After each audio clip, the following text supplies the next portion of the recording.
Welcome back, ladies and gentlemen, to the continuation of the South American Division 2 DPC season. My name is DK Truman, and joining me for the cast today is Kips. How was your winter break? Very nice. Thank you very much. It's been ridiculous summery weather over here. Well, during the time we're at a break, and now it has plunged right back into the cold again. So I can sit inside and watch video games.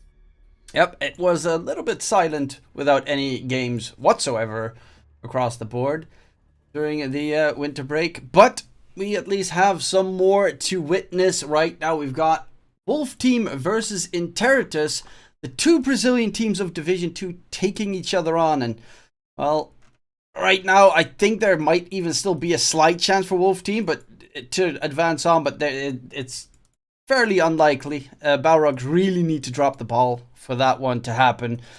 So it's pretty much just fighting against relegation, whereas their opponents, Interitus, they're 2-1. They're actually doing pretty decent so far. Yeah, and Territus have a shot at least the top finish here, the top four finish, I should say, where they are currently. Well, they currently have that rank.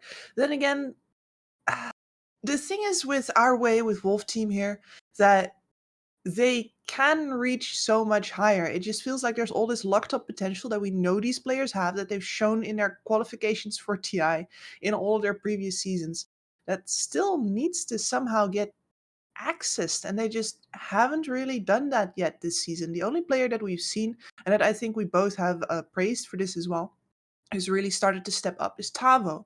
It feels like Tavo has sort of become exasperated with the situation that his team is in, and he's been stepping up to the plate. He's been playing so far forward on all of his offlane positions, really attracting so much attention that it's impossible for the enemies to play. And I wonder if he's going to continue that after this break, or if maybe the team is going to start to distribute the burden a little bit more equally again.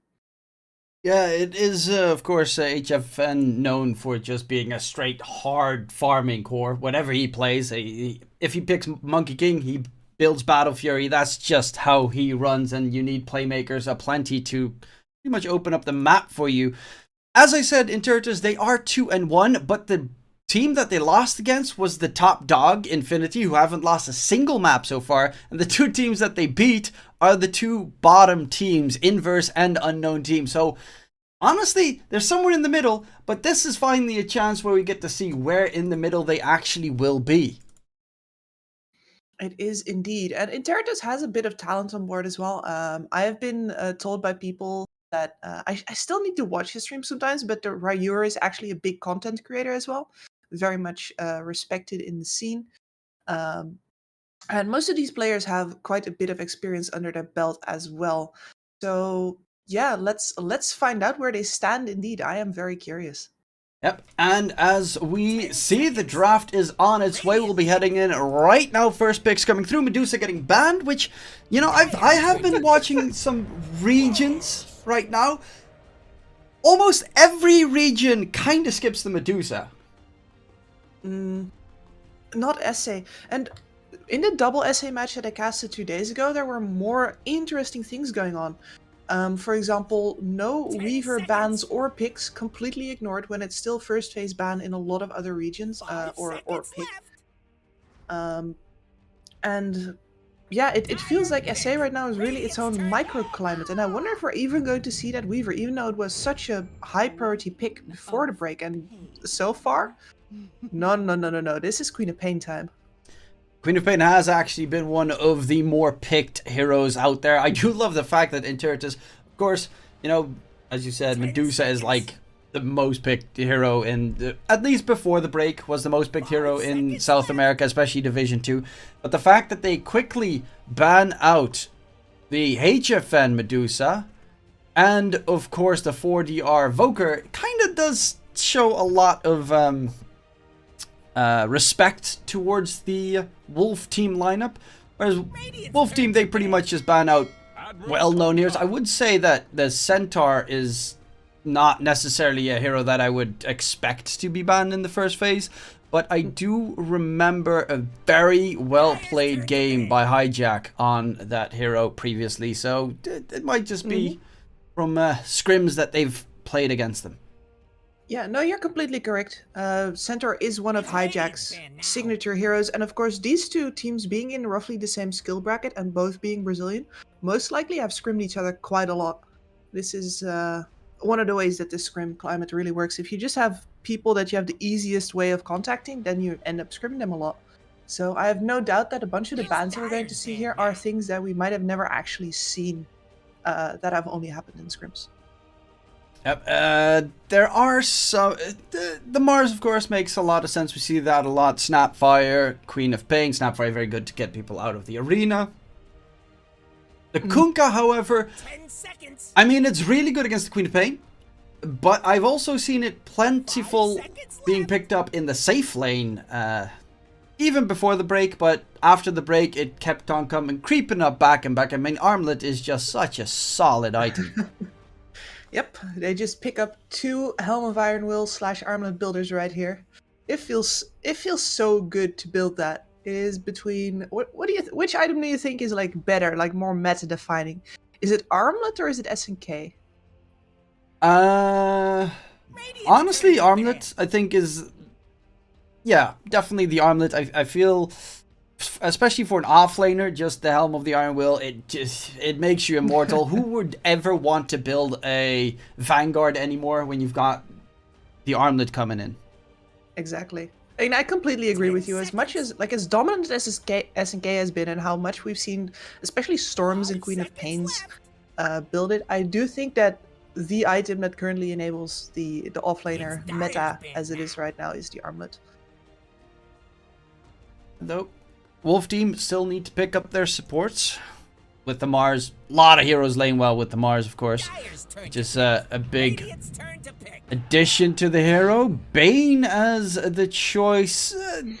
Maybe get an added save on our way side. I mean, one hero that always is actually also amazing in this current patch is OD, though I don't remember seeing it too much in the South American region previously.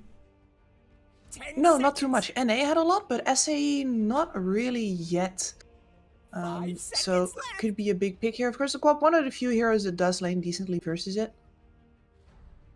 I mean, currently Mars, Kunkka, both pretty solid against Queen of Pain. The Mars is like decent enough. Kunkka is just really good because the moment you hit level 6, you kill her. Straight up, especially if you have some rotating supports on the sidelines, which Earth Spirit, for instance, springs to mind as being one of the more useful heroes against the Bane Queen of Pain.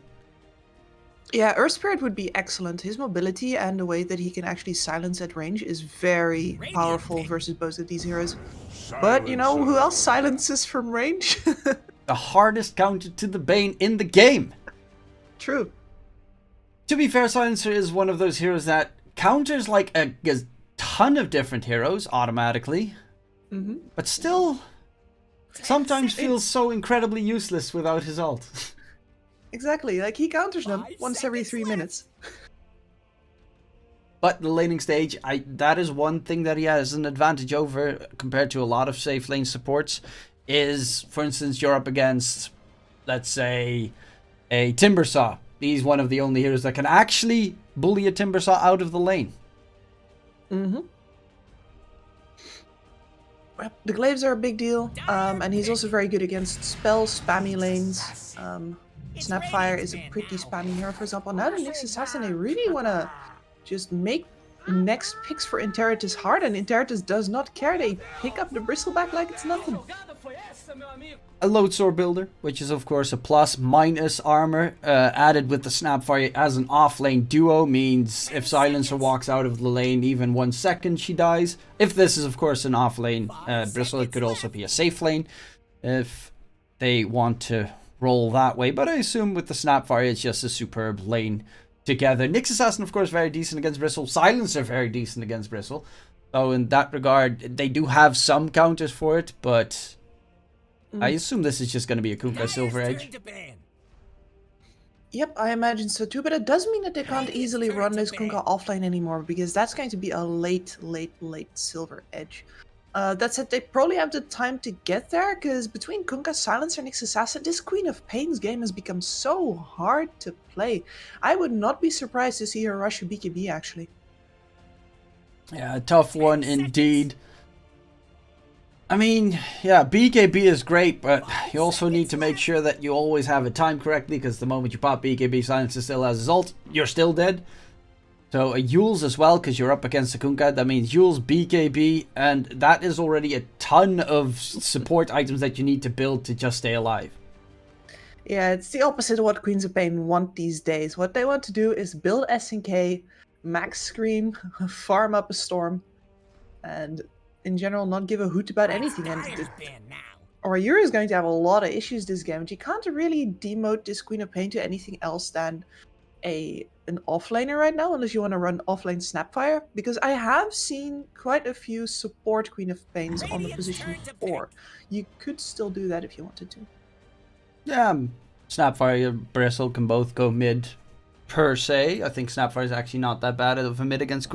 Honestly, Bristle's neither that hard to deal with. Oh, a Gyrocopter. Very tanky 3 cores on the side of Wolf Team.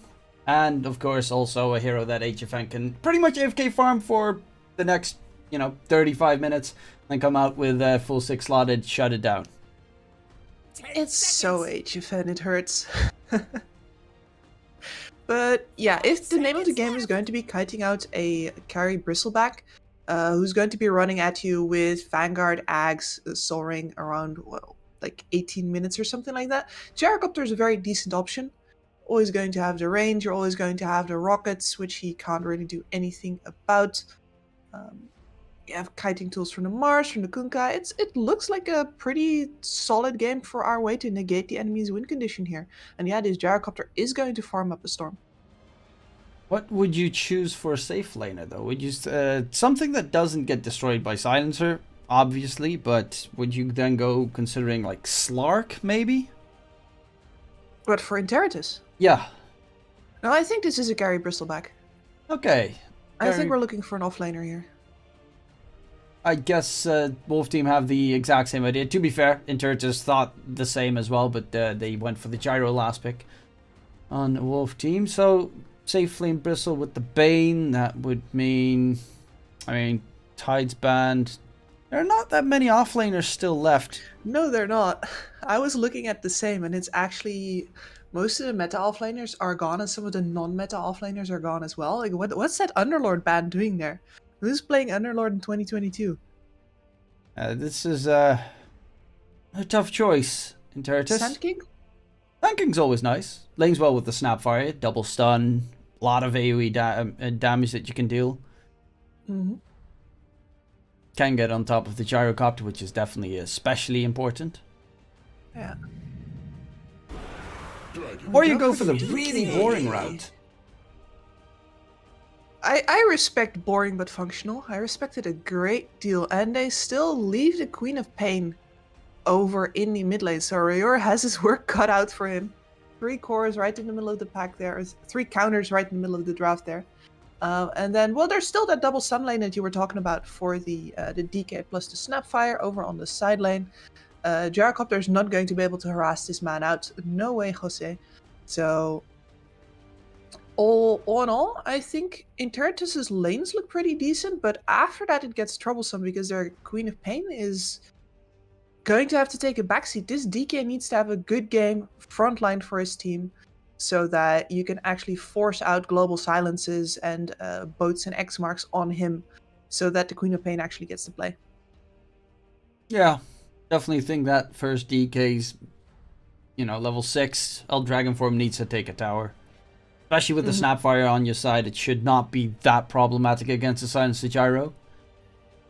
But for the most part, this Interitus draft definitely is on a timer. Well, Bristleback scales pretty far. I just say that what's especially on a timer is their ability to take high ground. If the Gyrocopter gets the proper damage items, you can't go up there anymore as a Bristle. So they can still fight, and they would still be able to take good fights, especially if they're long fights. But their ability to actually force out the game ends at some point. So yeah, Interitus is on a timer. Though maybe not as early of a one as you'd expect. Bristleback actually scales pretty deeply between his shard and the eggs. I'm curious though about if he's gonna go for that chrysalis first item later, build it up in the silver edge on the gyrocopter, considering you are up against the bristle and you kind of don't have any other breaks.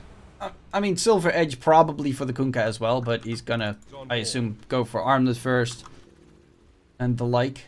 Maybe even spirit vessel. I really like your suggestion here. The gyrocopter is the one who can build that really easily. And we've seen a ton of chrysalis builds, especially in CIS. I think it has been less popular over here in the Americas. What the? Oh, that's great. Yeah, it's gonna be a pretty tough game. I mean, both sides have really tanky cores, except for the Queen of Pain. She just dies in no time. And the gyrocopter is gonna build into an absolute beef boy. But the mid, yeah, they have two tanks on both sides that are near impossible to kill unless you have the entirety of the enemy team already finished up. These fights are gonna take quite a while. The supports are gonna die though. Oh yeah, they're dead in a second. Silencer and Bane, a random flak cannon or one auto attack from the bristle and they're just gone. They pop. I'm watching Ryur here. He's got 7 bottles queued up currently. Hey, you gotta at least drink once every hour to stay hydrated. Especially if you're in such a warm country like Brazil. Oh, hijack DK first to drop. Duster. No, it's gonna be... Actually, it is Duster who steals the kill. Oh my lord. H went too quick on his auto attack. They also managed to grab the triple bounty rune. Great start there for Wolf Team. Yep. A little bit greedy from Hijack to not just skill up his Dragon Blood immediately. I think that is probably the correct choice in the lane here. Immediately get that regen going. Yeah, there we are. You could have not died, fella. Yep. Oh well. Mistakes have been made, but hey, who cares? The laning stage is not that important, of course. Early kills can be very annoying to deal with, but can also be very minimal. However, nice little courier snipe coming in. We see the cheese from the Bane. I will eat the cheese. I love cheese. Is Fata the only one who spams that? I feel like that line deserves more love. Or maybe it's just copyrighted at Fata now and nobody else can use it.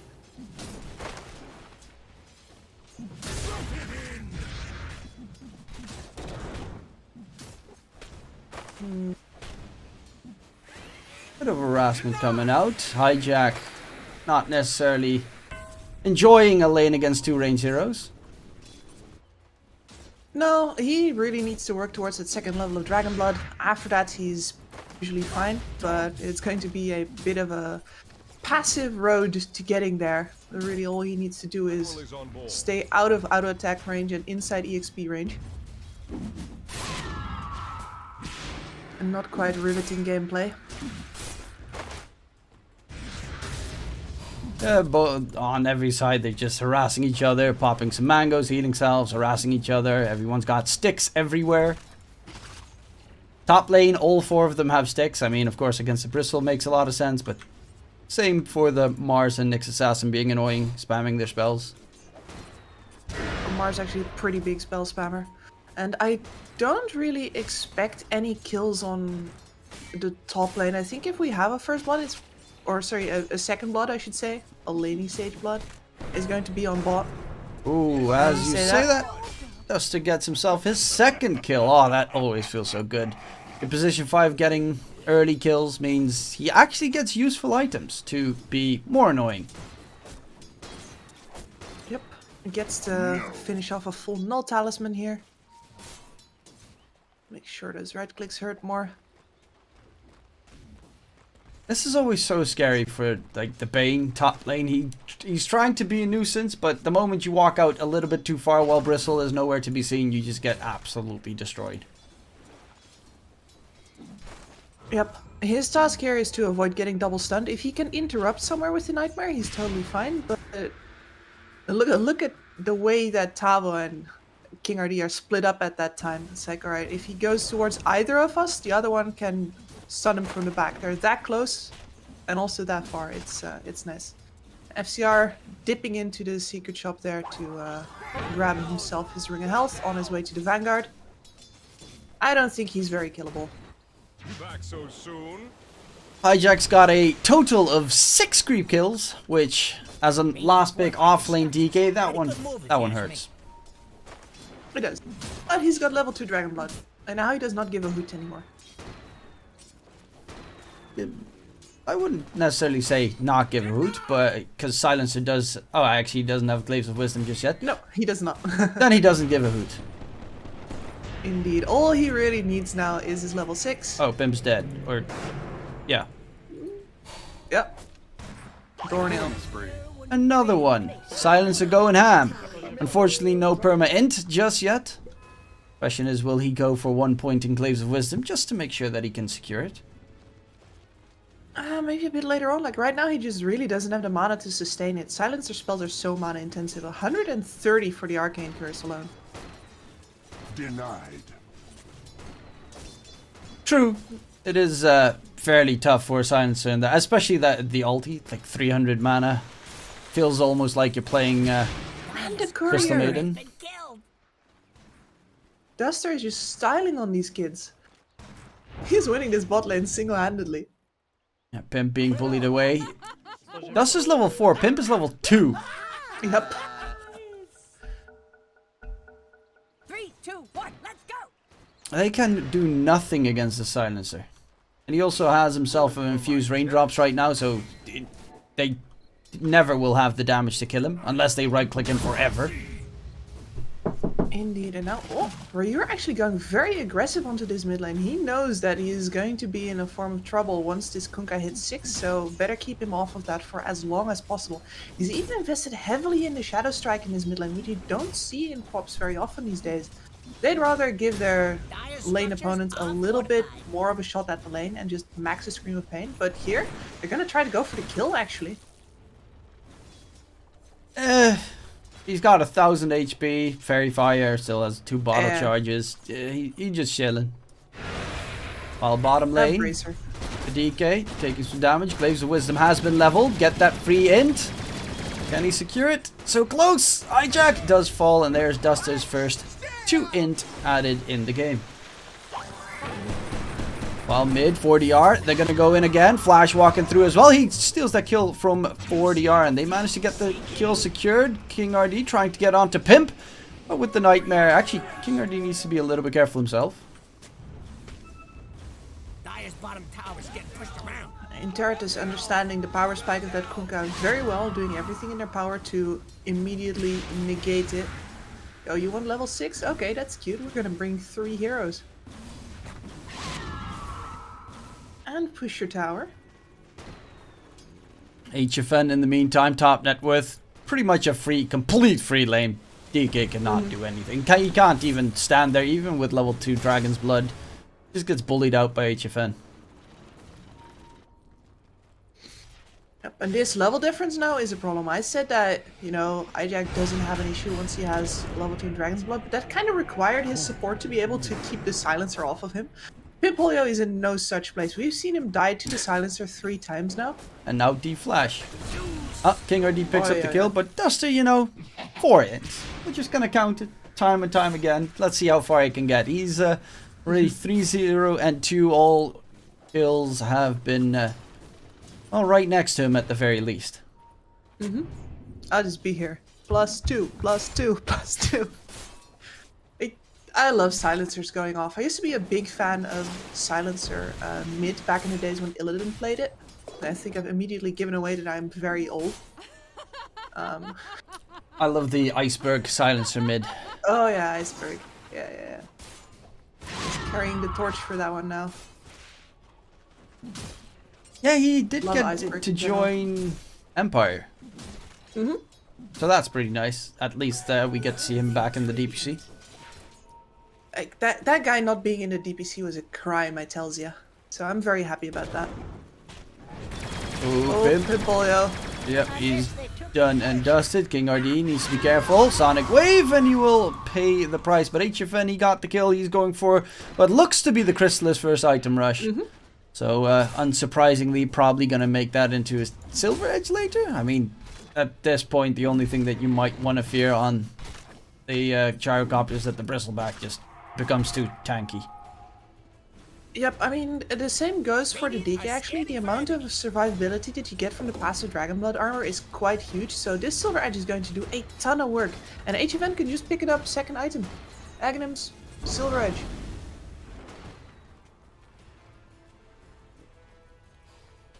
So, I'm a bit disappointed that they got another kill on Wolf Team and Duster was not part of it. So, his streak of being connected to every single kill has at least fallen so far, but they're gonna go in onto HFM bottom lane. Elder Dragon Form used. The problem is he's level 8 and like they have nowhere near enough damage. However, Pimp coming in from behind, King RD spots it out. He's still juking his way through and HFN gets out scot-free. Pimp is not gonna be so lucky though. +2, +2. +2. There we go. Duster's such a great guy too. Seeing him ballin' makes me happy.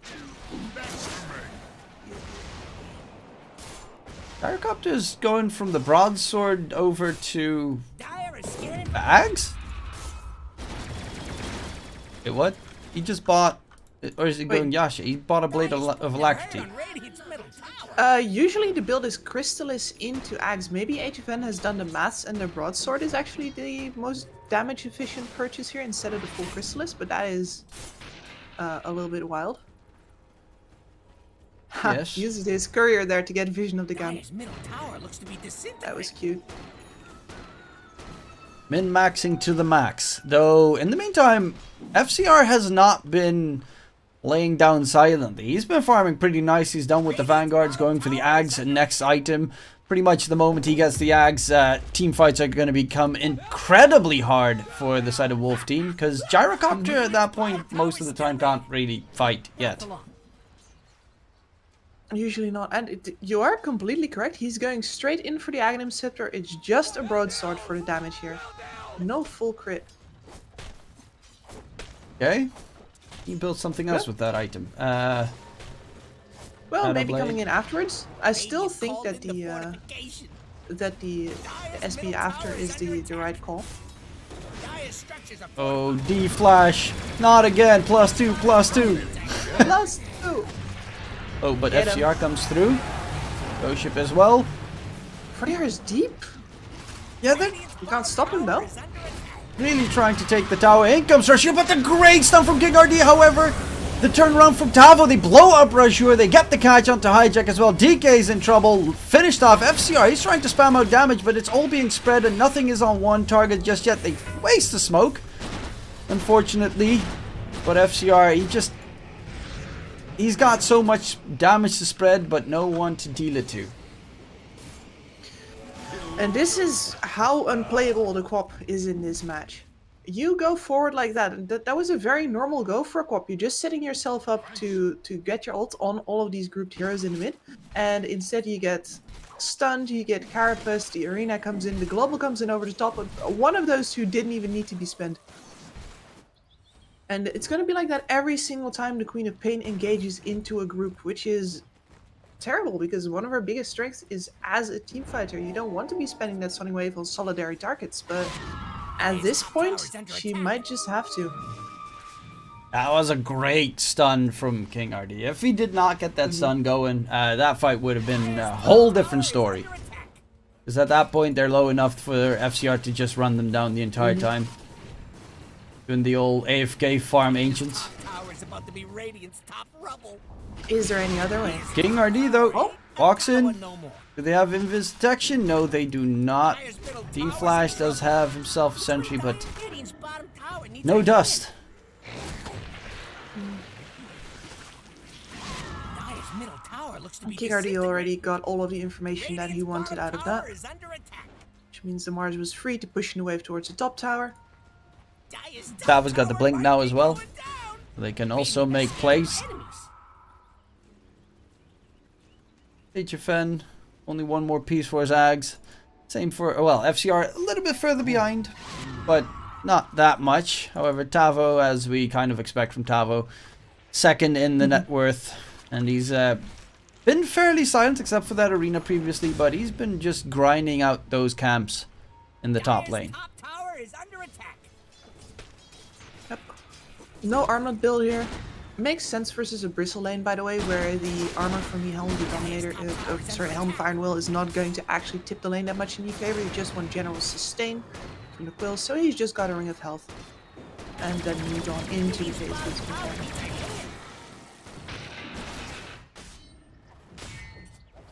DK going for the Blink Dagger as well. Stun is pretty nice. DK not so much. Dire's top tower is about to be Radiant's top And it's rubble. really holding on now for Interitus. They were not supposed to be this far behind after the laning stage already. So, Ooh, Razure. King RD tried to get the good catch, but he really wanted the Vendetta strike off.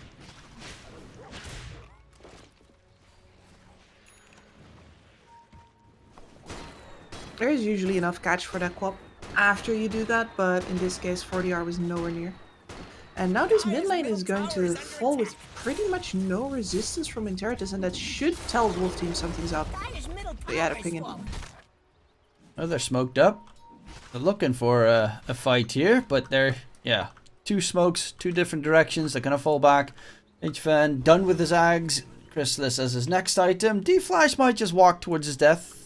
And he does indeed do exactly that. King RD stuns him up. And even while sleeping, HFN can secure an easy kill onto D-Flash. Yeah.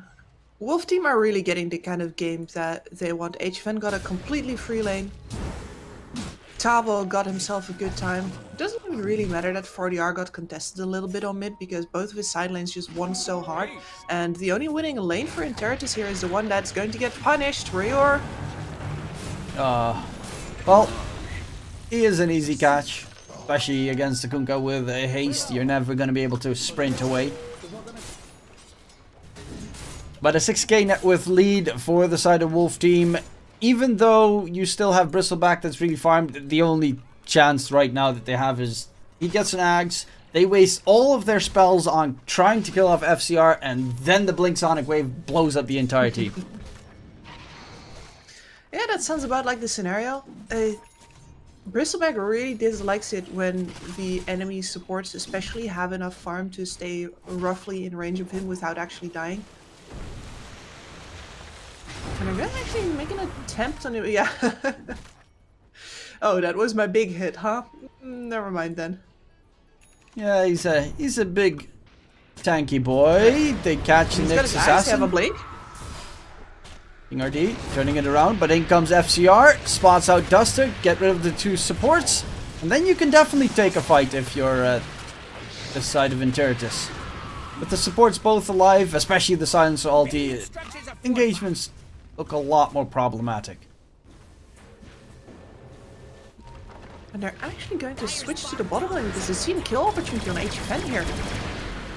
Sort of. Silencer ulti, and well, he gets out.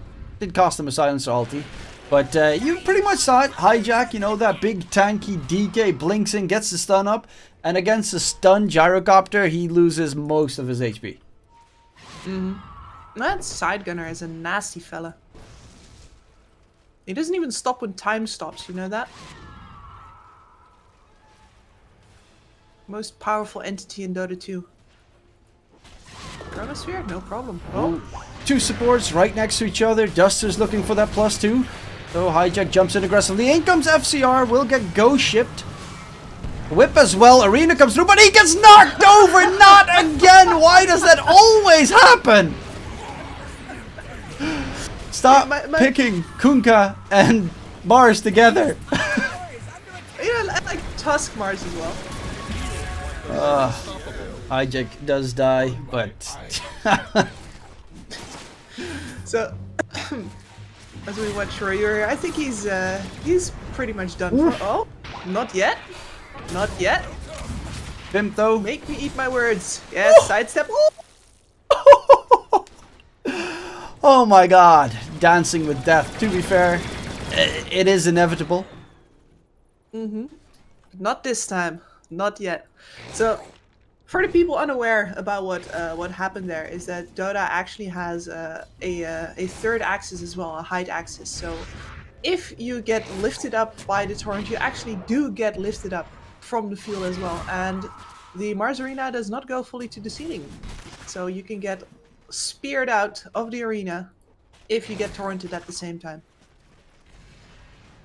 The only big plus that they do have from that moment is that they know that they can take down FCR. Do have the damage for it. They need to spend quite a decent amount on it. FCR is dropping low right now. Nightmare save it then, but FCR is dead. And yeah, I mean, you did just almost get blown up in the previous fight. You kind of should know that you are very susceptible to dying. And another arena. Look at where Rayor is right now. He's just walking away. This Queen of Pain knows that if she ever shows her face anywhere, she's just going to get murderized. That's not how you want to play your co-op. I mean, it's going for the Sanjin Gaia, but Good. Dice putting up a barricade. yeah. As mentioned at the start, this is a game where you need kind of a Sanjin Gaia, a Eul's, and a BKB if you want to try and stay How alive. does that even work? Yep. That means that all of the pressure of the playmaking has been on this DK, who's had such a disastrous lane with Duster dominating his support. Duster, who's up to 18 in stolen, by the way, on a +5. So deaths, Casually. going Dragonlance. Yep, that makes sense. 4, 0, and 10. Look at me, I am the core now. I mean, listen, if you're this big of a Chad, This middle tower is I under think attack. people just sort of like, yeah, that's fair. He just gets to do that now. Haste! Nix you buy the wards. Nix should have already been buying the wards, of course. Radiant's Because top he's the one tower that's is going to under be attack. positioned forward the most. Yeah, creeping up in that Vendetta the entire time. Pretty much a living ward.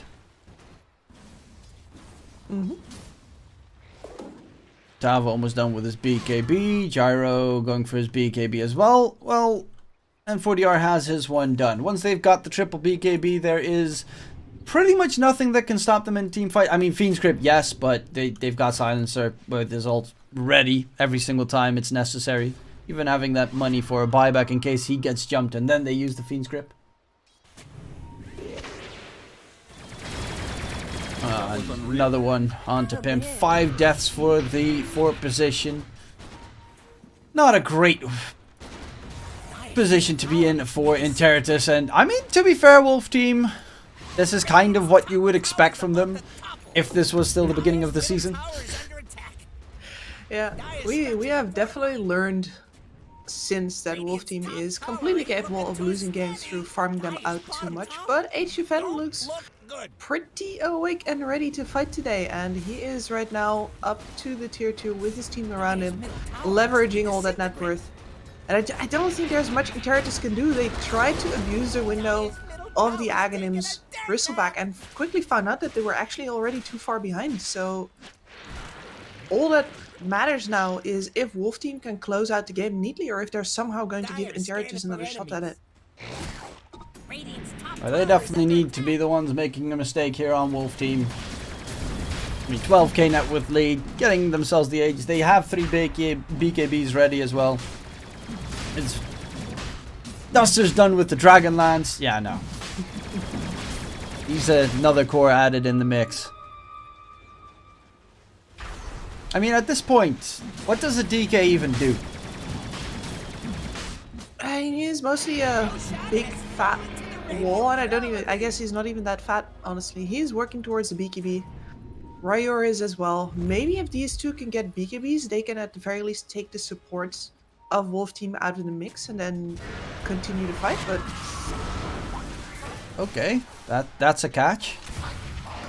I don't know why the Snapfire picks the kill, but it was a catch. Oh, he wants to get that load sub quickly. However, in the meantime, FCR, that's a way bigger catch. They also catch out Deep Flash and +2/+2 for Duster. top tower is about to be Radiant's top rubble. excellent. Who needs the Silver Edge? Like, HFN is building it now, but it's sort of an afterthought. Like, he needed to buy it this game, sure. But he doesn't need it in the way the game turned out. Bristle has not had a game. And this Quap has not had a game. Interitus just kind of fell at the first hurdle. The laning stage was just too bad already to get their lineup going. I mean, the fact that you last picked your offlaner, which, granted, yes, that makes sense, but normally when you pick up your offlaner as a last pick, it's like a hard counter attempt at the enemy safe laner, but this DK just got destroyed. Absolutely annihilated. Duster did his exact job, got rid of the Snapfire first, so that the Snapfire was absolutely no use, and at that point it was a 2v1, where DK literally can do nothing else but run away every single time he gets hit. They're going for the Desperation Smoke here. Sonic Wave, but he still has an Aegis though, will be able to pop it. HFN not going to pop his BKB in turn 40R, and the rest are joining through. Sonic Wave has already been used, but they find Duster as well. 2 supports taken down. FCR in a little bit of pickle with the BK being popped. Fiend's Grip does not really do anything, and there's the kill onto FCR. Brazier on the run away, does get the blink just in time. So 2 for 2 trade with an Aegis also popped. It's honestly not that bad for Interitus. The only downside is, of course, that the one that they lost is their safe laner, and now the high ground push, there's nothing to stop them, especially considering Sonic Wave is gone. It's very sad for Interitus. They do everything right in that fight, right? They take the supports out, they get the Queen of Pain in without actually getting stunned by the Nyx. There's no more global silence, so finally you can get the Fiend's Drop off, and then as it turns out, the enemy mid just sort of one-shots you with his Tidebringer. Sometimes that's just life. Bravo jumps in, misses his spear, trying to keep them back, but actually they pretty much keep them busy long enough, and then random HFN damage comes out, they all die. HFN just got a Daedalus delivered. He is listening, he's like, yeah, why am I buying the Silver Edge right now? I don't actually need it. There's been a Fairy Fire lying on the floor there forever, and I've been keeping an eye on it. Finally it gets destroyed. Lost and found. We might see a BKB on Rayur before the game is over though. Maybe. Still questionable. Depending on how much they want to push. The only plus side is the tier 2 bottom is still standing, so Megas is going to be a little bit tougher. Do you Love me? No. It's so tortured. It's very, very well voice acted, but yeah, these voice lines are... I can't wait for TI again. I just want those voice lines back. Always the best. isn't it magical, Papa? Okay, that one is actually the best. That one is the best. That one is the best. Heads up, we're back. Mars Refresher coming up as well. Gotta get that double arena down. I mean, the stun duration can be absolutely nutty with the level 20 talent. Absolutely insane. The amount of area control you just get from that is like you're going to have to solve a puzzle as an Interitus in order to enter the battlefield at all. Well, DK is trying to build up his BKB. Once he has it, he does a total of still nothing. You can stand in front and look menacing. Right now you can't. No, he can't. Gyrocopter melts him. Poor hijack. But Rayur finishes the BKB. Okay, so he should be slightly more survivable unless he, you know, gets X mark, pops BKB, then gets silenced, then he still dies. Probably. He's gonna get one use, I think. This is the last fight. There is no way for HFN to leave this high ground ever again if they let him stay. Duster, mad respect. Going straight Hurricane Pike, mad respect. Actual 5 position right there. That's my captain. Only should have had a Midas beforehand, but I'll let that one slide. FCR doesn't want to fight until he gets his BKB. And with the BKB, it's still tough, but it's slightly less tough. Dire's top tower is under attack. At least you don't It's get really one just shot about- by the Tower Kunkka. has fallen. Yeah, it's really just about living long enough to actually do your damage. They're just melting through these buildings with the AC and the crits on HFN. Barracks are under attack.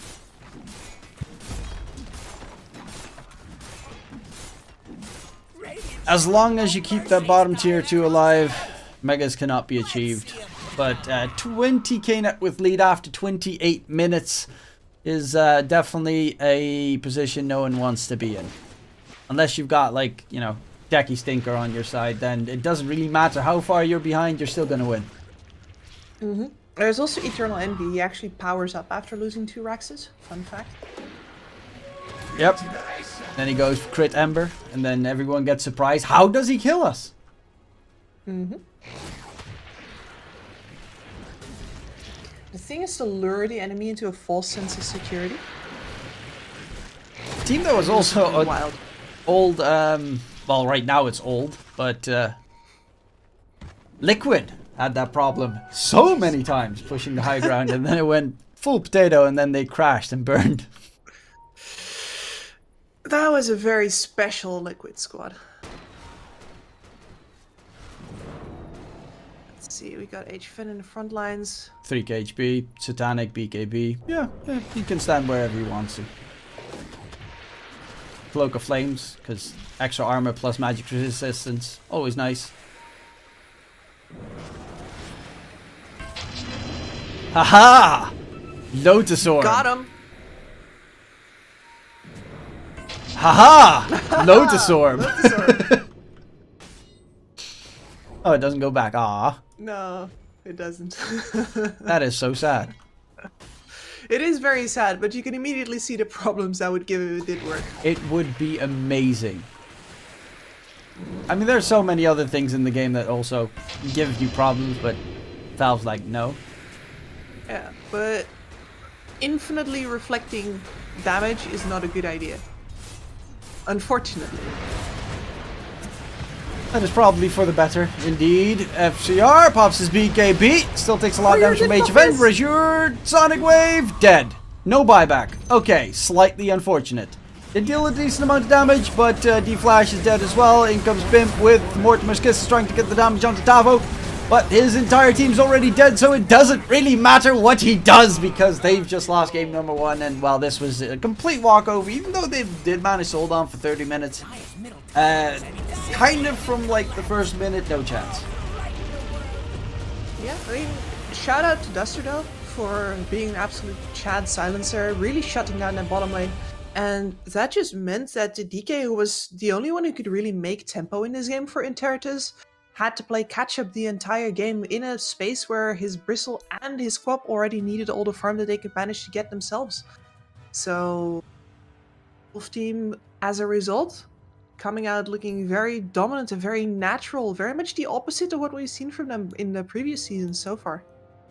That is a new year, new me for the Wolf Team. Hopefully they can, of course, keep it up as they are fighting against, well, relegation, which is something you definitely not expect from TI team players. But we'll be back for game number 2 between Wolf Team and Interitus right after this short break.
seconds. Welcome, ladies and gentlemen, to Game 2 between 5 seconds Wolf Team left. and Intertis.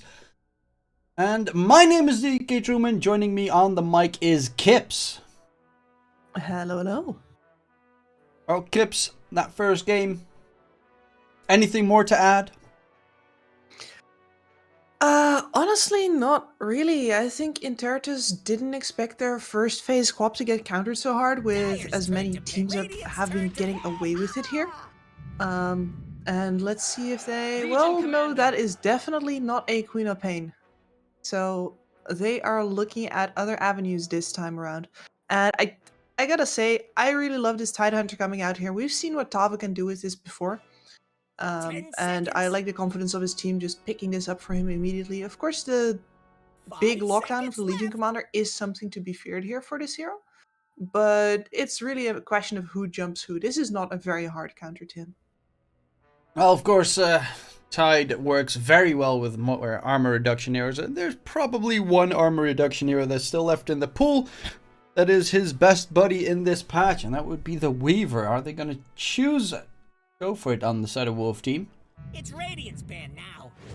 No, they're actually going to steal the Quap themselves. Okay. Mad respect. Snapfire, Legion. Well, Legion Commander definitely is very good against Quap, but Snapfire, it's kind of hard to really get the good catch unless you've got the Blink Shard. Yep, and I think the Quap is a lot better if you properly ban for it in the second phase, especially if you take the Nyx Assassin out here. 10 seconds. It's just so much more freedom for your mid laner to It's actually Radiant's band do now. things. Maybe they expect Intertis to not go for it at all anymore with the Snapfire already on the board, but I'd be surprised. I think Nyx makes for a decent pos 4 and pos 5, and the same goes for the Snapfire. But no, it is OD instead, so just mid lane matchups for now. Well, maybe the Silencer comes up pretty decent against the Tide in the laning stage. And of course, always good against the Quap. You could yoink it on the Intertis side. 10 seconds. I do like the ban of OD, mainly because OD is definitely one of those heroes that you won't play it in the mid lane against Queen of Pain. You could even put the Legion Commander in like mid. You want to swap things around. But OD in general is fairly annoying to deal with. Radiant's turn to Indeed, and band. his save would be pretty good versus the Tidehunter as well, so just remove out the man. In the meantime, Intertis is already on their tour of removing the HFN heroes that would also mess up their Legion Commander, which is, I think that's, wait, two birds with one stone? That's the It's expression in Dire's English, right? I band wanted to say two flies in one blow, which is definitely the Dutch one. Oh, safely in a club. Yes. Oh, wow. Yeah, two birds with one stone. And that is the tiny expression as well. It is. Anyway, taking out both 10 the seconds. carry hero pool of one of your biggest problems over on the enemy side while protecting your 5 first phase seconds pick here. And it just feels good to be drafting like this. I really hope that we get to see a Rubik on the side of Wolf Team. Or honestly on the side of Inter. This is such a nice Rubik game. So many great spells to steal. And I don't expect them to go for it, but it would just be fun. Intertis here, man. Our way just bluffed his on. It's like, right, that Nyx Assassin, you can take it, you can have it. And Intertis is like, no, you know 10 what? seconds. We have a Snapfire, we have an LC who really relies on getting the better vision game 5 on, jumping seconds first. left. We'll Radiant ban band. it. Our way is just rubbing their hands together right now. Very happy with this. They're gonna go for the Ogre, which is pretty much just to help win the lane, but against the Tide, it's like two brick walls next to each other. They kind of stare at each other menacingly, and that's 10 about it. seconds. Yeah, that is about it. I mean, the Ogre Magi 5 gets, seconds left. of course, handy when you consider his added farming potential for a carry, as well as the Shard. The 85 pick. damage reduction for 3 hits is pretty Dire neat. And Tree and Protector Lion. That's a bit of Oh. a surprise. Couple of picks coming in. Treant, you don't see that one too Turn to often. bed. Lion, you definitely do see a decent amount. Assassin. Though the TA, do you reckon this is a safe lane TA? Considering you're up against Quap? I'd say so. This is a Ryur 10 seconds. signature pick, of course, but it doesn't 5 feel like it would seconds work left. out in the mid lane right now. So I think you're right. I think this is a safe lane TA, and she's going to go with the Ogre Magi. Pretty good against Tide, because the side blades, of course, is pure damage, and you just burst right through his HP. And especially once you get the levels up, you just about outrange him, and it becomes the kind of lane, like, for example, that a Luna has versus a Tide as well. Which is, as long as she can stay just out of reach, she keeps on spamming her spells and her Dire's damage. It turn to actually ban. becomes really annoying for the Tide. So I enjoyed this pick. It also works Radiant's ban decently now. versus what our way has picked up, though of course the living armor from the Treant Protector can actually make a really big difference. TA deals the most damage when she gets people's armor under 0, and that's going to be a hard target to hit when there is a Treant in the game. Yeah, it's kind of an interesting seconds. mix, because on one side you've got Minus Arm from TA Snapfire, with the attack speed increase of Ogre, which means Roche buildings die pretty, and people, especially considering our way don't have the most tanky heroes, die fairly quickly. But on the other side you've got Treant, who counters, well, 2 of those aspects, especially the building push is just fairly annoying. Plus in the laning stage, he just comes out of the trees, gives you the old smack to the face, walks back, and you don't know what hit you. Yep, he's very good at kiting as well. And Templar Assassin, not quite known for building Manta styles either. So the overgrowth is going to be a bit of a problem for her. This support duo from our way, like, the more I look at it, the more I really like that they just picked up the 2 of them, because it covers such a wild, like, a broad spectrum of options. You got a lot of DOTs from the Treant and a lot of movement stopping capabilities, and then the Lion is all burst damage and a little bit of insurance versus possible illusion heroes coming out. So it really covers everything quite nicely. It's a nice dual It's pick. Dire's ban now. And that way, Radiant's turn I to assume finish. it's a 3 and 5 with a line 4 at least. And that way you have both your safe and off lane having some kind of regen ability to try and hold on for as long as possible. And you can even help out the Quap with living armor during the laning stage if anyone gets scary. And 10 Tertus, seconds. Our way banned a Five Luna here. seconds left. they're not really 100% sure on what this TA is going to do, it seems. Yeah. I think it's interesting that they consider the TA going up versus the Quap at all. And then also that they Dire's consider turn the to Luna pick. to be the biggest threat here. I guess it's to match farm versus something like this. Whereas I'd consider, for example, the Razor to be a way bigger laning threat to the Tidehunter.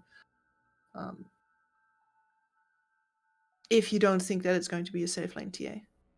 And man, TB in this game, 10 you don't feel seconds. too great, at least in the laning stage, when the Legion Commander is going to be taking out your Moving to illusions with 5 the seconds. overwhelming odds. Even less She now. remains pretty decent against you for most of the game for that reason, in fact. But in the carry matchup versus the TA, whether she's played from mid or from the safe lane, right? She is going to be the main DPS on the enemy team, most likely. You just have so much armor that she's never much of a proper threat to you. Unless... And there's the Razor. Hero to Unless the die. TA, of course, gets side blades. Because if you get dueled, for instance, lock down the TB, you get side blades, then all that armor doesn't matter. And you've got Snapfire, more to miss. There's definitely a lot of kill potential against the Razor, the TB this game. Fairly dangerous game for HFN. But then again, you know, Kips, we know HFN. He's not going to do anything until he's walking around with 4k HP. True. This man does not have a habit of unnecessarily putting himself in harm's way. That's what he's got Tavo for. Tavo, do stuff. Yeah. And it is Tavo's area of expertise. I must say, he is not going to have an easy lane here, though, versus that Razor. I saw that pick. I'm like, alright, if they're convinced that Razor is going to take up the TA, like, you can't win the lane versus the Quap. But as a TA, you can not play the lane. And jungle, which is actually, we've seen that on Storm Spirits as well. If you're in a completely unplayable matchup, you can still keep up pretty much a regular level of net worth, even if you're not quite snowballing.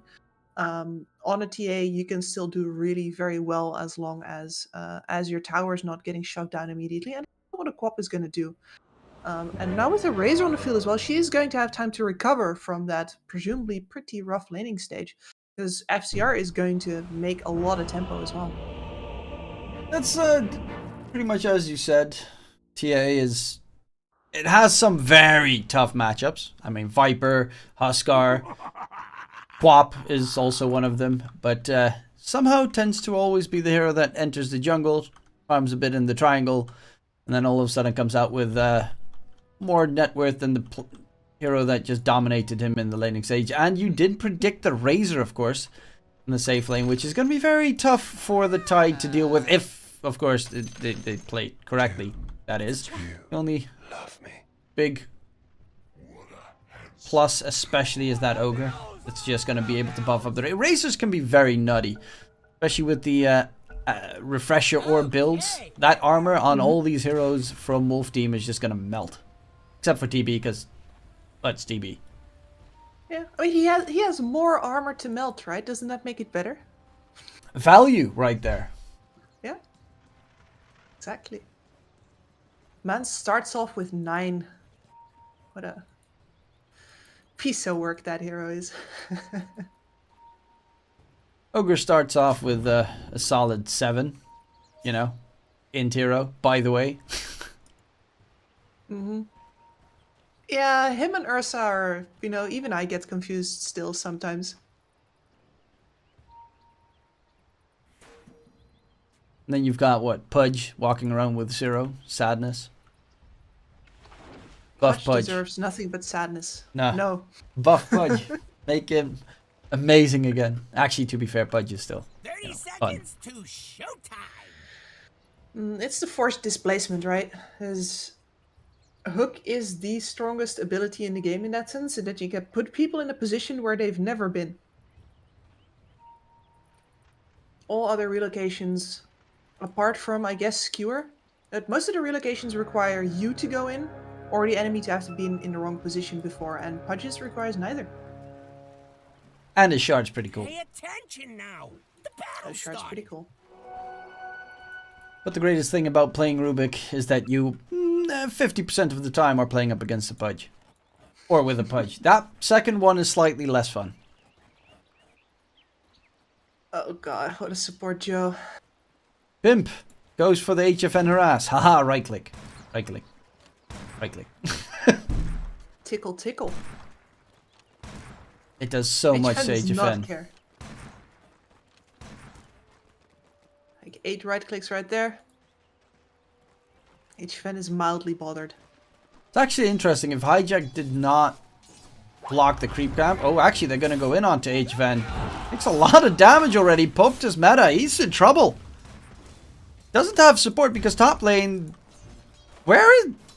I'm missing someone. Oh, they're trying to to get first blood top lane, and now Duster TP's bottom. Yep, he waited patiently in the trees for a good angle in his DOT. Oh, FCR in trouble. Tries to fall back, but King RD is the one getting first blooded, and FCR is just gonna be fine. Well, reasonably fine. Healing salve, he's gonna be just Gucci. And even first blood secured by Fatty Boom Boom Ogre. Excellent start for Interitus here, especially because the reason that this Tide is going on the aggressive is he knows that if he sits back in this lane, this is going to be a bad time for him. He should not let this Razor sit back and farm, but that's going to get harder and harder as FCR is already dominating in the lane. Bottom lane, HFN took a lot of damage, but Duster gave him a healing salve, and now Hijack and Pimp both have no mana. So, yeah, TB is pretty okay, even though he doesn't have meta available for the foreseeable future. All's well that ends well, especially as long as Hijack does not have the mana to spam the overwhelming odds, and in fact HFN has no levels in the Conjure image yet, so feels pretty good for him as well. Of course, he is going to have to get levels in that at some point in order to actually farm the jungle, but I wouldn't be surprised to see him favoring Metamorphosis over the Illusions this game. And very unsurprisingly, mid lane, Quap looking pretty decent already against Razur. 15-6. The Bully Fest comes through, both of them. Bottle, if Fordier goes one direction, Razur just goes the other.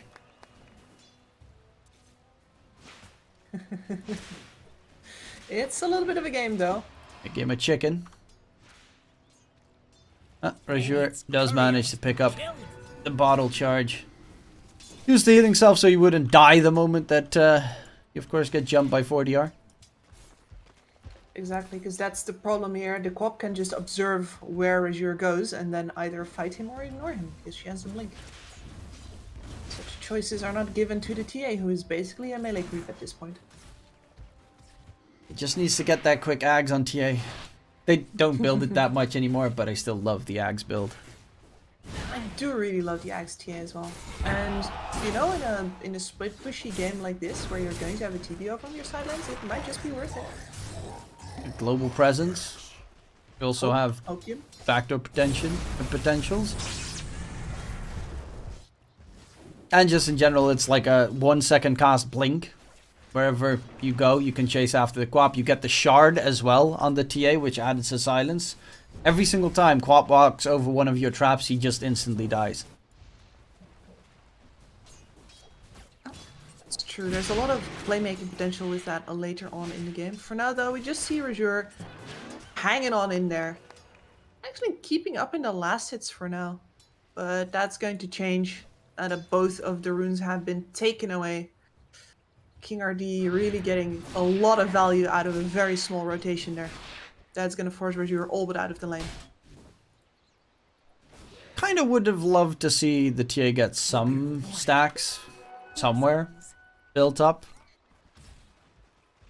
I think he's going to have to do it himself because he's going to be in the triangle a lot anyway. True. Sad TA moments right there. 4DR. Gotta keep an eye on them though at all times, because a quick blink could definitely destroy one of the side lanes. Radiant structures are fortified. Interesting to see that 4DR goes so into the max Shadow Strike build. I'm hoping to see him switch over to the Scream of Pain right now, because most of your value here is in taking the refraction charges off, not actually in dealing damage to Rajur. Because he's not trading back into you. You don't need to sustain from the dagger that much. Yeah, there we go. Scream of Pain leveled now. I think he could have done with one less level in the Shadow Strike, honestly.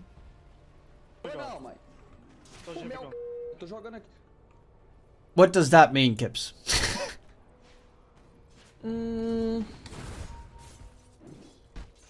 I know the last part is you or we play here.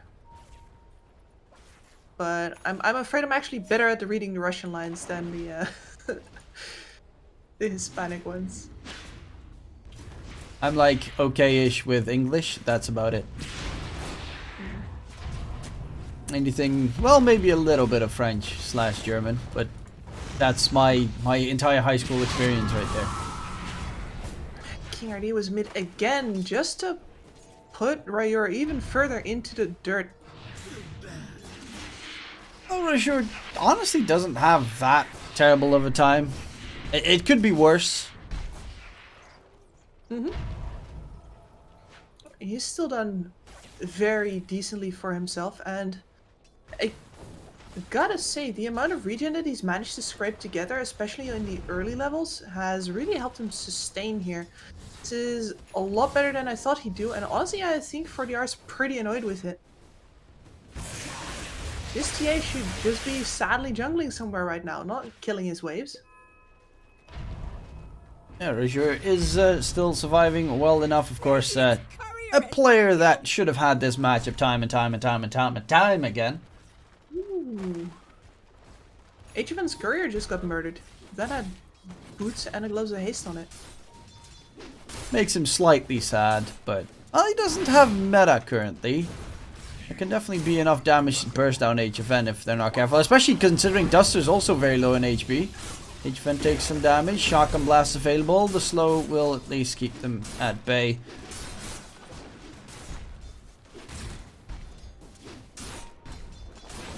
I mean, Duster has 2 levels in the living armor as well.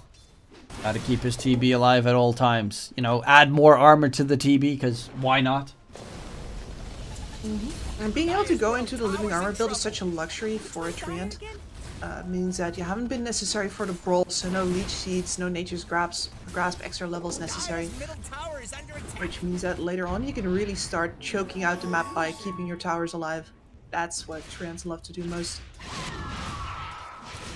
Well, next rune's about to spawn. Where will it come towards? Does Rajur have the RNG? He lost it last time. And it is going to be the Invis rune bottom picked up. At least he gets the bottle refill. Stun onto 4DR. He takes a heap of damage in the process. The supports of Intertus are really trying to give Rajur a better lane. Even though laning stage is sort of at the point where it normally tends to end. Definitely breaking down right now, and Pimp's absence from the bottom lane does get a hijack. Oh, 4DR. Rookie stun. Rajur goes in. Do they have the damage? Yes, they do. Stun lock is there. And a very big catch. Nice rotation with the Invis rune. Rajur got the surprise onto 4DR. Very nice for them, and that really puts the nail into the Quap's frustration, I think. He was supposed to have an easy time here.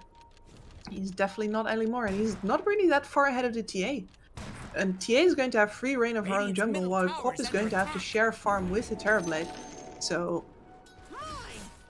yeah, this is not the greatest start. He might get a consolation prize here, though.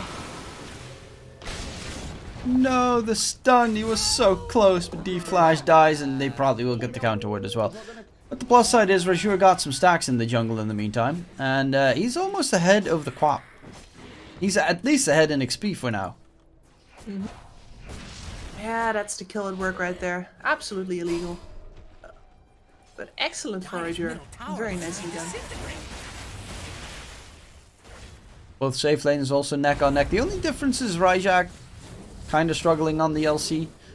Comparatively, that's the only one in the game that is currently slightly behind his ops. Well, Duster as well, but you know, he's a tree in position 5. All he wants is a couple of levels. And give that global help towards his cores.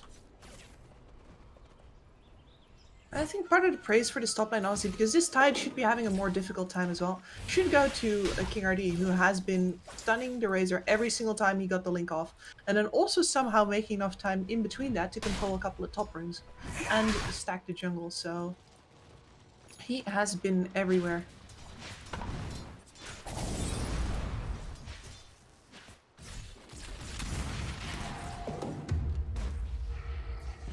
Oh, Rajur.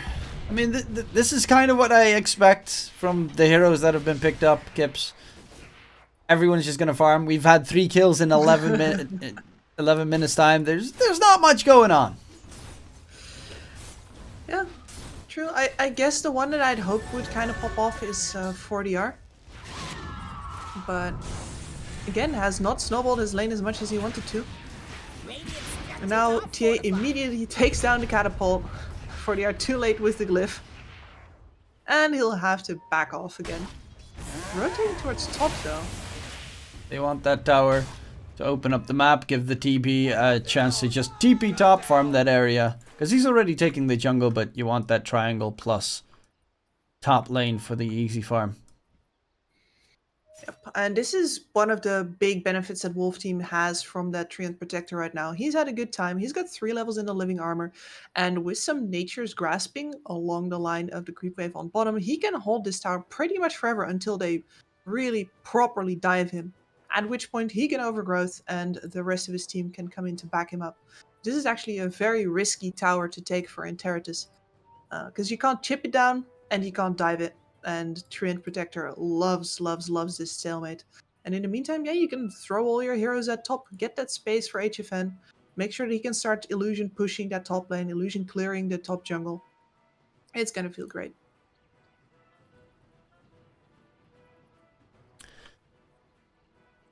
Who do you think is going to make the actual... Like, they did TP top to go for the tower, but the initial engagement, because Tide kind of needs a blink to really take a fight. Same, really, for the line. I would assume once King RD has a blink dagger, they'll make some plays.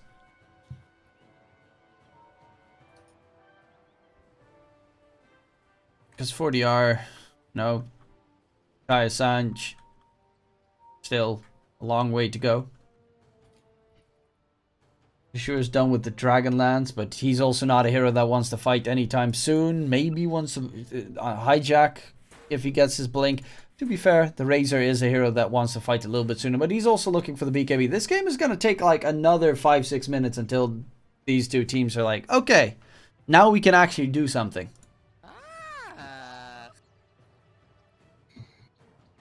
Hello, mic test, 1, 2, 3. Yeah, well, let's see if we're actually going to get to do something after the reconnection comes in here.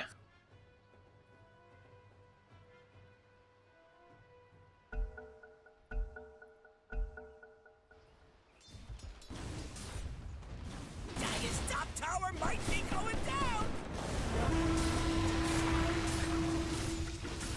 Oh, the tower taking some damage. Dire's top Level tower's 1 under Steel attack. Shredder, of course. Armor reduction to get rid Dire's of, well, structures are fortified. almost the living armor that comes through. And Duster, Oh, Duster removed himself from safety. Top tower is under attack. oh, Pimp is right-clicking him right now, but he is fairly tanky.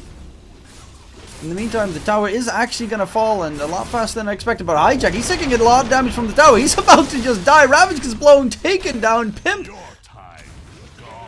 somehow runs away, because I guess Tavo did not spot him out right behind it. But with the gush, Slow comes in. Duster, right-click him, get the kill. Yeah, there we go. Duster gets a kill added in as well, and they defend the tower.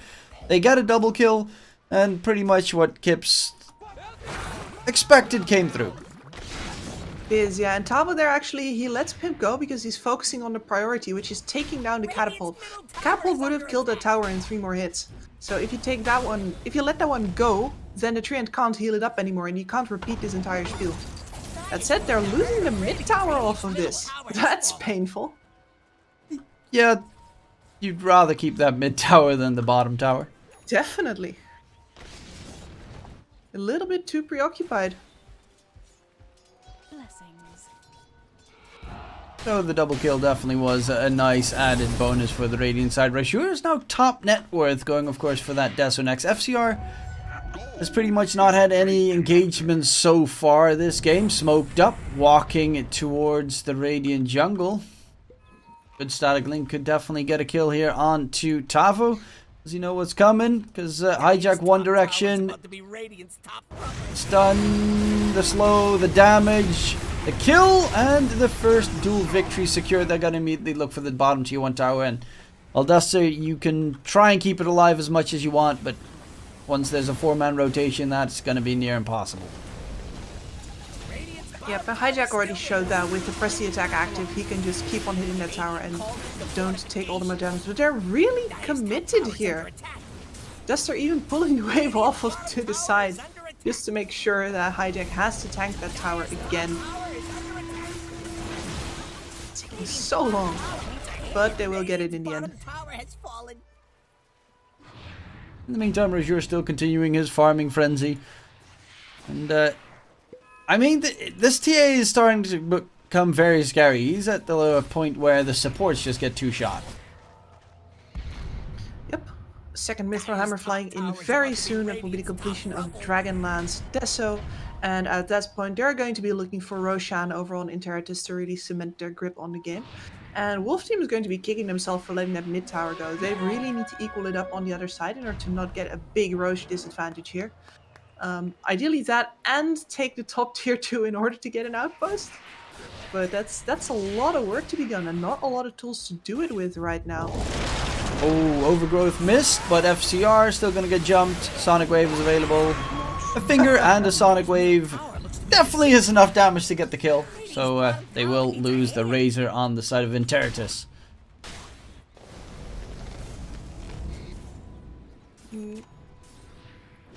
Also, that line, we have a translation for that in chat actually.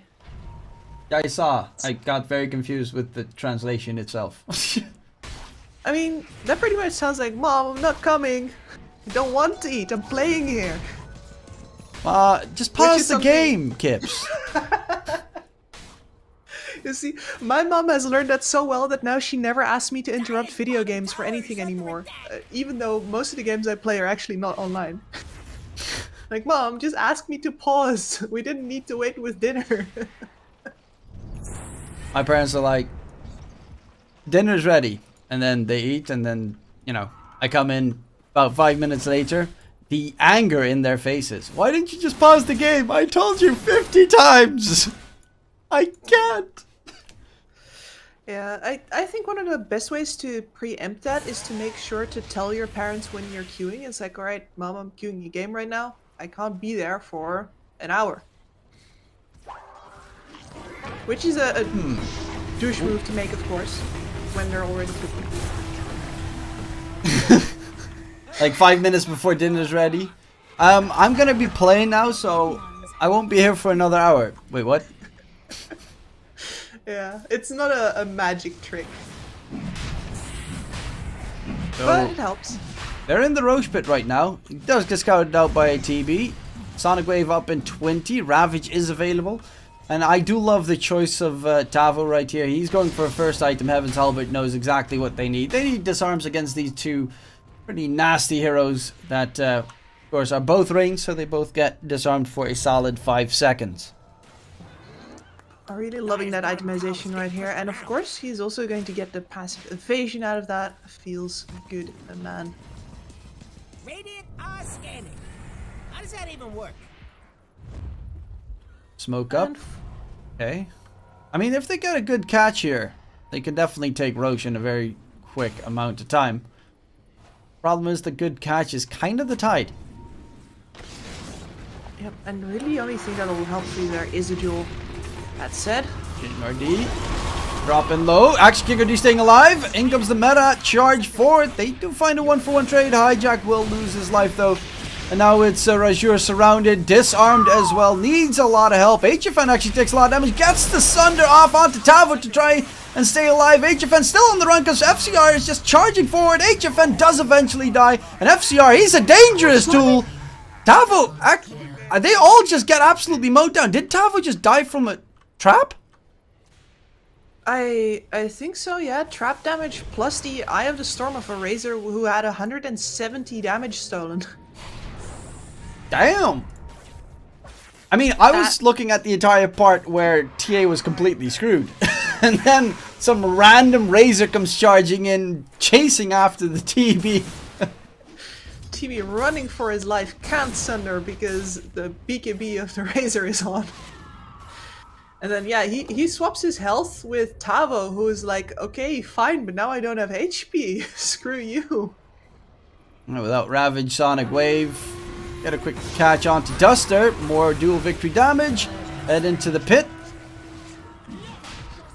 Get that Aegis. And yeah, not too shabby here for Intertus. 40R plays with fire. Does not get burned. Add another to the tally. But this is definitely them losing their grip on Roche now. Wolf team. No Ravage for another minute. No way to get into the pit. This No one's meta for all 50 Intertus either. now. Yeah. Not as easy to pick up. If they had a blink on King RD, maybe they could have gotten a catch, but you will also pay the price. Aegis picked up by the TA, who's going to go for the PKB next. And probably either a blink or an Ags. Or both. But definitely needs some mobility on TA. Yeah, with the way that she's being played right now, as like a main carry, it is definitely less prioritized, but her range is still an issue. So I agree that she's going to pick up something that will help solve that particular problem. And of course, Blink Dagger skills a lot better these days now that we got upgrades. In my time, Harry's picking up a Blink. It was a hard choice for using the slot that way. Still, you know, always great. Most of the time great. Mhm. Even though there is an upgrade available for it. I mean, the fact that you don't necessarily have to carry boots anymore, instead get the Swift Blink, that's kind of cool. Mm-hmm. Though it also brought the overwhelming Blink Tinker into the game, which is slightly less cool. Just a minor thing. Talking about overwhelming blink, by the way, the co-op is going to have a shard very soon, which includes those the sonic boom with the damage and specifically also the silences. So this is a point where the LC might have to start watching out a little bit more again. So far the co-op has just really avoided her because she can't be within dual range, and dual range with that level 10 talent, I keep falling over how far the range of that jewel is. That lion jewel up the ramp earlier was just another reminder of that talent. It's so good. Yeah, it's pretty much just an Aether Lens on a Legion Commander, which, if you think about an Aether Lens on Legion Command, that just sounds horrible. And yet we've seen people build it in the past. Just Oh. because dual range is so hard. Yeah, Now you just get it for free.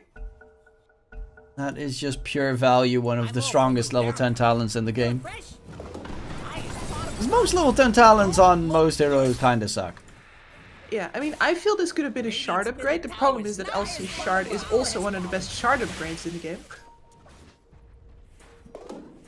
I'm looking at level 10 talents on these heroes, and like, some of them are pretty nice, but I always get super disappointed if you've got like a +7 strength. And you're like, yay, that's superb. Yes. Fear me now. Yeah, Mortals. Razor, his level 10 talent, 9 agility, level 15 talent, 14 strength. That is hella boring. Razor is hella boring. Axe Razor isn't, Look but at that jewel. 40R. Mortimuscus is coming in as well, but he gets the blink away. Duster, of course, with the living armor to support him, and doesn't actually take nearly as much damage as expected. Does already have the plate mill. Kaya Sange, dual last shorter. HP is, I mean, 2.1k. That's a beefy quap. That is a problematic Reshuer. Cookie, not enough. Pop the Aegis. Oh, now Ravage there's ready. a- Gets blown, Yeah. Reshuer. Ouch. All of a sudden, he's gone. That was the Aegis, and they're not even that big of a commitment for Wolf Team to get the first life out. We really just underestimated how many heroes there were in mid. Well, that was a moment where Mortimer's Kisses was on cooldown, Duel was on cooldown, so they really felt like they could get some aggression going, and definitely rightfully so. TB getting closer towards his Iascati. That moment you become a completely different kind of hero, where those TB illusions are starting to become strong enough to solo the Ogre Magi. The supports are going to start dying. It's going to become very hard for both the LC and the TA to maneuver around in fights once they're in. And of course, we've discussed before, the TA doesn't actually have a mobility item yet, so she will always be in the middle. Ags is just, you know, get the Ags. It might actually take a little bit too long, but I just love Ags. It's such a great item. You could also possibly go for Hurricane Pike to just quickly get out, for instance, of the Treant Overgrowth route. I think the Hurricane Pike is probably the best choice here after the BKB. I think you just need both. Duster is a nuisance this game. Wherever he tends to go, this entire series, to be fair, I mean, a Silencer previous game was also not too shabby, and top lane being split pushed by HFM while not even getting too close towards the tower. The power of TB. But now he's going in, he does have support behind him in case he gets jammed. Full Shiva's Guard done on the Quap as well, reduces that healing, gives that nice AoE vision, attack speed reduction, always a good tool to use. Yep, and as we already saw from the plate mail earlier, the armor is super valuable in this game. Both versus the Eye of the Storm as well as versus the TA. With living armor buff on top of him, he's, you know, just chilling with a solid 26 armor. 36 armor, sorry. Ooh, quick fingers from King RD. That's scary. 40R also gets the TP away. They get the tower and they get it scot-free. Little courier. Oops. It's dead now. Excellent. And now the next Roshan is going to be so much harder for Interratus to get. As soon as they lose grip over their jungle, they're going to lose that outpost. And they can't do the same over on the other side of the map yet, so no easy teleports there. No easy wave pressure, especially if 4DR just keeps in shoving this bot wave like he has. Directing the attention of Interratus away from their own jungle. Trying to make sure that Wolf Team can get a grip here. Maybe some vision down. Dire's bottom tower. Don't look good. Radiant's middle tower is under attack. The Quap is already kind of tough to catch, but once she gets an Ags, not Ags, the Lincoln Sphere, she's going to be fairly annoying to catch, especially for the LC. You're going to need something to pop it. I don't know, did they Bullwhip, does it pop Lincolns or did they remove that? That was one of the neutral items that got removed on if they pop. Was it Fey Grenade? The fake grenade still works to pop Lincolns. Yeah, then it was the Bullwhip, because I'm pretty sure I saw that. Well, fake grenade's still available, so I've actually seen Legion commanders having tier 4 items available and still running around with fake grenade just to be able to pop that Lincolns. Well, it's gonna be fine for a while, but Queen of Pain, of course, gets on her level 20 talent also the 18-second spell block, so the double Lincolns is in the works. And then you add in a tier 5 neutral Radiant's item, middle tower is the not mirror feeling shield, the love. and never mind, we'll never be able to hit her. Honestly, I doubt Wolf Team wants to let this game go that far. They're just waiting for the next Aegis, dragging Interratus to different sides of the map here. They've got their vision established in the on the dire side of the Roche pit now as well, so they're all set up. They're just waiting for the big man to come back. That's it. Get a free shard. Would want the free shard though. Radiant Lion? is scanning for enemies.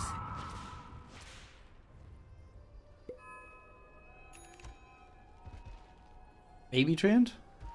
I mean, TB's shard is kind of meh. It is quite meh. And the Quap already has hers. Probably does damage to buildings, which is nice, but you kind of want to have just the TB killing it anyway. Dire are scanning. Oh, just to walk back over the trap. No They sneaky know he's there now. bombs. Not going for him though. 4DR still in the trees. Oh, he does TP away. While in the meantime, HFN, he's just using his illusions to push out the mid tier 2. While they're spending so much time and effort to try and catch a Quap that is not even there anymore. Wolf Team having a whale of a time right now. You can see how all that effort of 40R pushing out the bot wave pays off. Entire enemy team goes there, catches nothing. They get to rule the jungle. And this could have already been a Roshan respawn. Well, another DC. Duster's having some issues, it seems, because he's previous game as well. He's had a pretty lengthy DC there. No lasting issues on his part. I hope so as well. And kind of impressive how he's been playing even with the internet not cooperating, honestly. I guess Silencer and Treant, if you think about it, maybe that's also a reason why they pick heroes like this. You can drop some frames and still play a perfectly serviceable Treant Protector game. Armor here. I think they're on me now. Let's press R. Walk into the trees, hope that when my screen unfreezes, I am in the trees and not dead. Yeah, but he's missing the meteor hammer. True. The beauty to finish off that. Just creeping out in the trees, meteor hammer, run away. Always nice magic coming through. But yeah, the TB, Dragonlance, Mantistal, Ayaskadi, it's hard for them to get on top of him because TA is going for the MKB next. That means, TA is not going to get anywhere close to HFN. Most of the fights, Razor does have the Refresher Orb. So they can still take down the TB, but they kind of need to peel off the rest of Wolf Team and get the Razor right next to HFN. Yeah, I think I agree with you there. The Razor having the Refresher up is really important though. Like, you can also force the rest of the team away, especially if you pop the Eyes of the Storm on top of each other. I've seen some Razors who'd rather have a BKB and an Eye of the Storm refresh and have another BKB, another Eye of the Storm instead of overlapping the two storms. but you can properly force everybody to get out if you pop the double eye. Nobody can stand that. I always get very sad at the fact that, you know, everyone is like, get Ags, refresher on Razor, because of course double BKB, double Eye Storm is really great. And I never see them go Ags. Makes me sad. I'm like, maybe this one. The TA heard you, by the way. She's got herself a blink dagger. Okay. Tool to get on top. Hijack missed a blink completely, and now he's caught in a tough spot. Can he run away? Armlet toggle. Run, Hijack, run! No, you can't outrun the Sonic Wave from 40R, and yeah, that was a very big whiff. It was. I mean, it's the first time this game that he sees the Tide within blink range, right? Unfortunately, overblinks, I think, ends up short in the trees, and now they don't even need to go for the Roshan. They had everything ready for it, and instead Intertus dropped the ball in a big enough way that HFN just says, nah, we're going for that top Rax.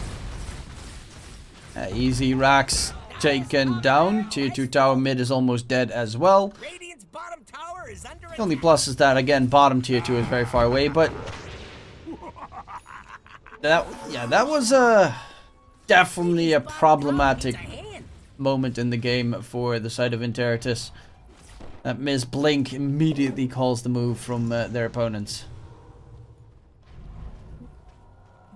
Very unfortunate. So now, actually surprised. Yeah, I was about to say some illusions need to come to mid and tip that middle tower over.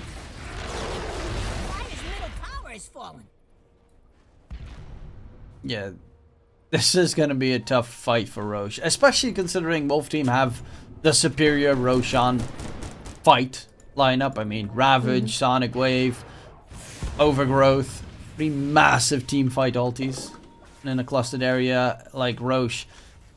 Intertus can't do too much because they're lacking. Well, they only have one AoE team fight ulti, and that's Mortimer's Kisses, which was when it came out amazing, but right now is like nice damage. Yeah, it's decent. It's not a team fight in your pocket. No, when it came out, it was fun because like you just wiped the entire enemy team out. Did like stupid levels of damage. The good old days. Duel comes out. Mortimer's Kisses as well. They get the kill onto Treant. However, TB is here with the Metamorphosis. Refresher gets used by Tavo. Double Ravage comes out. Rajur getting slowed down. Popped his BKB already. 40R though, he's stun locked. He's dead. And FCR is still gonna pop his Refresher. Wants to re-aggress on the back line. Almost gets King RD. FCR static link. Overgrowth. He's gonna get rooted. And HFN doesn't care. Gets the kill secured. Turns his attention to everyone else. Because that is easy picking. I mean, you kill off like a decent amount of the heroes from Wolf Team. The only problem is the one that you need to kind of dodge is HFN. Yeah, really nothing to do against HFN there. You really need to get the minus armor to start stacking on him. You really need to have the static link on him for a while. And right now, he just had too many illusions up to even consider that. You can only drain the main target. Hijack. It's back. Are they going to be able to do anything here on Intertus? Don't really think so. 2 sets of racks should be easily secured. The question is, will they... Yeah, they'll probably go back, get Roche, come back up, dust the DCs again. Time to throw some more charcoal on that wooden PC.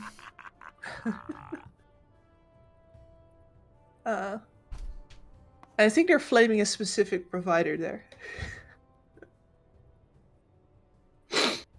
I wouldn't be surprised. Would not surprise me either. He is back, so not that big of a problem. We'll get back into the action, but Intertus 12k behind. It's not the end of the world, but you really just saw the sheer dominance of HFN in that team fight. At least the meta is down.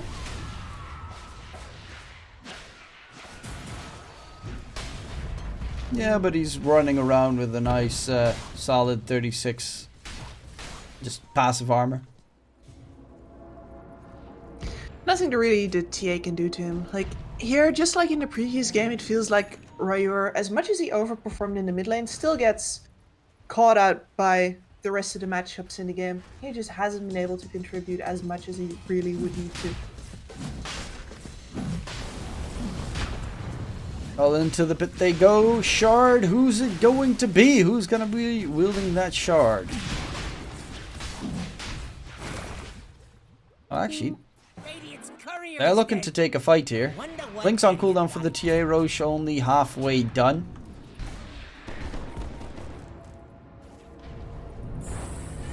Wolf team chilling. Waiting for that Ravage most of all, I think. The double Meta would ravage, also be yeah. nice. Tide's always lovely to witness with a refresher. It will give FCR his refresher back as well. Both of them having popped it at roughly the same time. So there is a shot here for Interitus. I think, honest to goodness, Ryur is going to need to tank some of the damage to allow FCR to actually stay in the fight. They need to be very quick on their BKBs. Like, Not right quick there. enough. Yep, they're not the quickest on their BKBs. Oh, the double ravage, sonic wave damage. FCR, you're done and dusted. Overgrowth comes in from Duster. They're all rooted, they're all dead, they're all gone.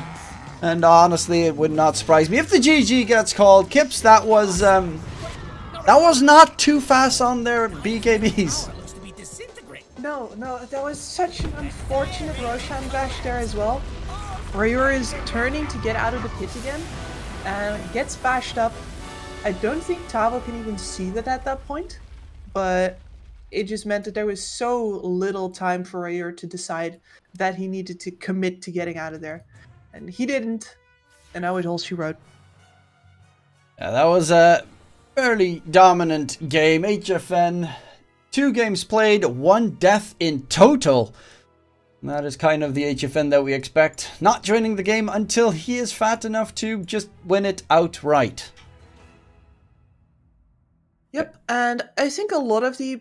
He does join a lot earlier these times, though, and I think a lot of the performance improvement here is just from him actually showing up and doing more on the map than he did before.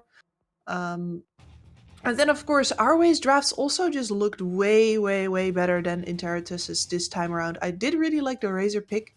I think that could have done a lot of work this game, but he kind of got outplayed by King RD, I think. And that once again starts this sort of snowball where Interitus with their 3 sort of medium core should have gotten way more done in the end of the laning stage, in the mid game. Didn't get that snowballing effect that they would have wanted. And that gives HFN all the space in the world to play the game exactly like he wants.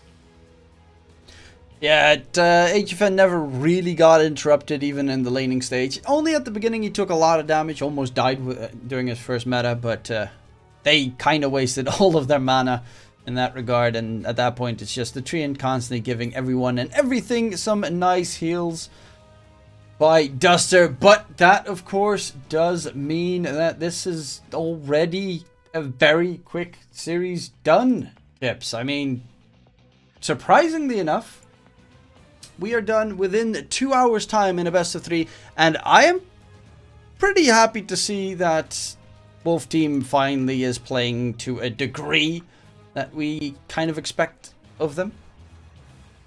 Yeah, I completely agree with you there. As much as it hurts to cast sort of a stomp here, it does feel good to finally see the team that should be stomping these people. Because we've had such a hard time with all of our hands constantly glued to our foreheads at our way losing. So this is a welcome change as far as I'm concerned.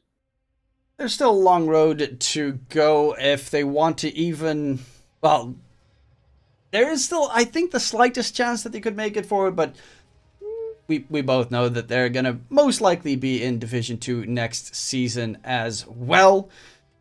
And I'm quickly going to check, is there some Division 1 today? It does not seem to be the case, so No. that was it. Okay, that was it for for the stream today, ladies and gentlemen. Hopefully you enjoyed the show. I would like to thank, of course, Kips for joining me on the mic. Hopefully you enjoyed the games as much as I did. It was quite a lot of fun in a stompy way.